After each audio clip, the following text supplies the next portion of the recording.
Organic Ayurveda ఉత్పత్తులపై ఉచిత అవగాహన సదస్సు వెల్కమ్ ధన్వంతరి పేరిట తిరుపతి యూత్ హాస్టల్లో సోమవారం నిర్వహించారు.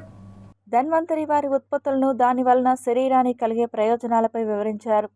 షుగర్, బీపీ లాంటి దీర్ఘకాలిక వ్యాధులకు ఈ ఆయుర్వేద ఉత్పత్తుల వినియోగం ద్వారా ఆరోగ్యంగా జీవించవచ్చునని పిలుపునిచ్చారు. ప్రజలకి భారతదేశ మూలాల వైపు, మన పురాతనమైన పెద్దలు అనుసరించినటువంటి విధానాల వైపు తీసుకువెళ్ళి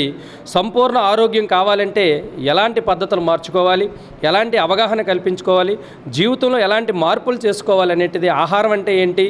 మెడిసిన్ అంటే ఏంటి, జబ్బులు అంటే ఏంటి, వాటిపైన మేము ట్రైనింగ్లు పొంది మా కంపెనీ ద్వారా మేము తద్వారా వాళ్ళకి అవేర్నెస్ ఇవ్వడం అనేటువంటిది ప్రధాన ఎజెండాగా మేము ఈ మీటింగ్ అనేది కండక్ట్ చేయడం జరిగింది. ఈరోజు దీర్ఘకాలికంగా ఎదుర్కొంటున్నటువంటి ఎన్నో రకాలైనటువంటి సమస్యలు, ఏవైతే డిజార్డర్స్ ఉన్నాయో, లోపాలు ఉన్నాయో, మా యొక్క ధన్వంతరి ఆయుర్వేదిక్ సప్లిమెంట్స్ ద్వారా, food supplements, nutritional supplements, ayurvedic products ద్వారా కొన్ని వందల వేల మందిని ఆరోగ్యవంతులుగా తీర్చిదిద్దడం అనేటువంటిది, తయారు చేయడం అనేటువంటిది మా కంపెనీ ఒక ఎజెండాగా చేసుకొని ముందుకు వచ్చారు కనుక